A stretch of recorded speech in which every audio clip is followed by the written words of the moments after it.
Le résumé du livre Ikigai, les secrets des Japonais pour une vie longue et heureuse d'Hector Garcia et Frances Miralles. Cet ouvrage s'organise autour d'un mot mystérieux, Ikigai. On peut le traduire comme le bonheur d'être toujours occupé ou encore la raison d'être pour laquelle nous nous levons chaque matin. Les auteurs ont étudié ce concept durant leur voyage sur l'archipel d'Okinawa au Japon. Cette région est réputée pour l'extraordinaire longévité de ses habitants. Le but du livre est d'approcher les secrets de ces centenaires pour une vie saine et heureuse, ainsi que de partager des clés pour découvrir son propre Ikigai. L'ouvrage se découpe en une dizaine de chapitres dont je vais essayer d'extraire les principales idées et pratiques pour ce résumé. C'est parti!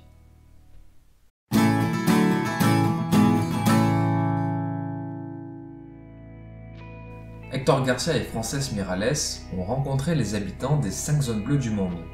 Il s'agit du nom donné par les scientifiques et démographes aux régions qui comptent de nombreux cas de forte longévité.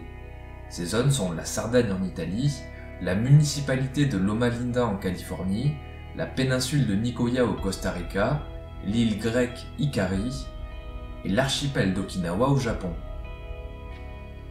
Après avoir interviewé une centaine d'habitants, en particulier sur l'île japonaise d'Ogimi, les auteurs ont compilé les secrets de leur longévité que je vais résumer en 7 clés.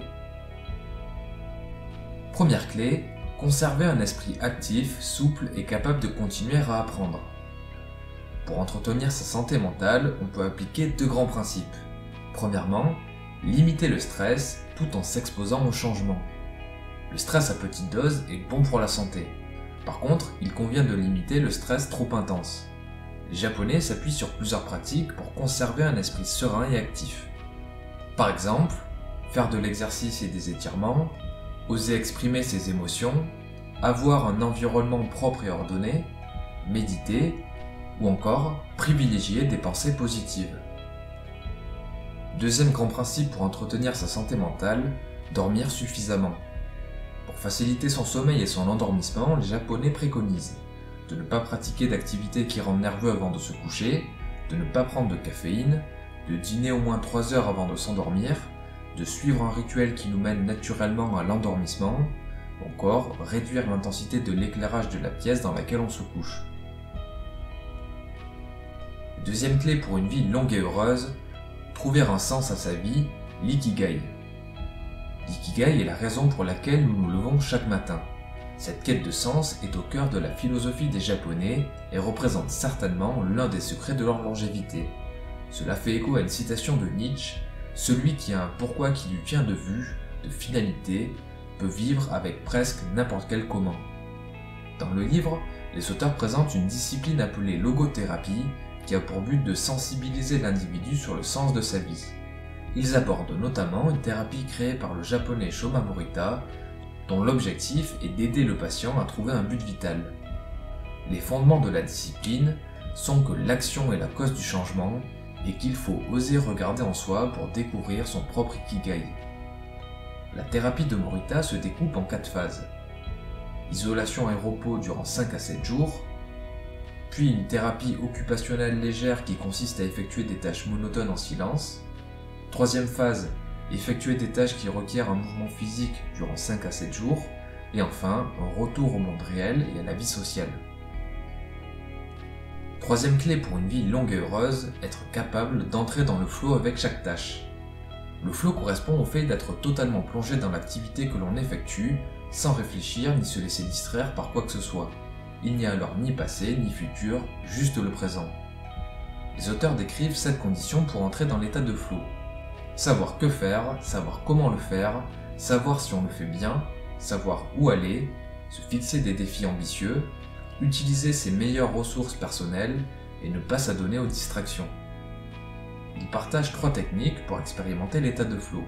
Choisir un défi réalisable, suffisamment ardu mais pas trop, avoir des objectifs concrets et clairs, et se concentrer sur une seule tâche.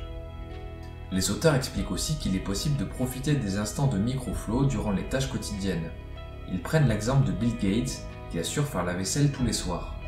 Même s'il pourrait déléguer cette tâche, il préfère la faire car elle l'aide à mettre de l'ordre dans ses idées. On peut également citer l'exemple de Hayao Miyazaki, le célèbre dessinateur et cofondateur des studios Ghibli, qui incarne parfaitement le mot Ikigai. Ce dernier s'épanouit pleinement en dessinant, à tel point qu'un an après sa retraite, il déclarait qu'il ne ferait plus de longs métrages, mais qu'il dessinerait jusqu'au jour de sa mort. Quatrième clé pour une vie longue et heureuse, passer du temps avec les autres. Les auteurs ont constaté que tous les habitants d'Ogimi avaient très à cœur de passer du temps avec leur famille, leurs amis ou les membres de leur communauté. Ils cultivent les amitiés chaque jour, ils appartiennent tous à une association de voisins, ils fêtent de nombreux événements, même les plus infimes, et ils sont très fiers de leur tradition et de la culture locale. Cinquième clé de la longévité, adopter un régime alimentaire sain et équilibré. À titre d'exemple, voici une liste de certaines habitudes alimentaires pratiquées par les habitants de la région d'Okinawa. Consommer une grande variété d'aliments, essentiellement d'origine végétale, manger au moins 5 fruits et légumes par jour, manger tous les jours du riz blanc, consommer très peu de sucre sous forme directe, manger à 80%, autrement dit s'arrêter de manger avant d'être rassasié, consommer des aliments en forte teneur en antioxydants, miso, thon, carottes, choux, etc. Dernière habitude, boire du thé vert. Sixième clé pour une vie saine et heureuse, bouger doucement mais régulièrement. Les habitants du village d'Ogimi ne pratiquent aucun sport en particulier, mais ne cessent de bouger en observant leur routine quotidienne. Ils marchent, conduisent, participent à des activités sociales, jardinent, etc. Ils s'adonnent également à des disciplines orientales, visant à équilibrer l'âme, le corps et l'esprit, comme le yoga, le tai chi ou le qigong. Différentes pratiques sont décrites dans le livre, et les auteurs donnent des exercices spécifiques pour chaque discipline. Septième et dernière clé, adopter une philosophie de vie orientée vers la résilience. La résilience est notre capacité à affronter les épreuves. Une personne résiliente, c'est rester concentrée sur ses objectifs sans se laisser submerger par le découragement. Le proverbe japonais « si tu tombes 7 fois, relève-toi 8 fois » illustre parfaitement cette philosophie. Les Japonais ont tendance à ne jamais se rendre. Quand ils font face à des revers dans la vie, ils continuent à se battre. Cette capacité se complète avec des philosophies telles que le stoïcisme et le bouddhisme. L'objectif est d'atteindre la tranquillité d'esprit, un état d'absence d'émotions négatives, tout en recherchant la présence d'émotions positives comme la joie, la sérénité ou la gratitude. Pour atteindre ce résultat, les stoïciens pratiquent une technique semblable à la visualisation négative. Ils imaginent la pire chose qui puisse arriver afin d'être prêts au cas où certains privilèges et plaisirs disparaîtraient de leur vie. Ils pratiquent également la méditation pour s'entraîner à observer leurs émotions. Au-delà du concept de résilience, les auteurs expliquent la notion d'antifragilité développée par Nassim Taleb. L'idée est de devenir plus fort avec les assauts et les difficultés de la vie. On peut noter plusieurs recommandations. Ajouter des plus à sa vie, par exemple au lieu d'avoir un salaire unique, on peut diversifier ses revenus en essayant de gagner de l'argent avec ses hobbies. Deuxième recommandation, être conservateur dans certains domaines et prendre beaucoup de petits risques dans d'autres.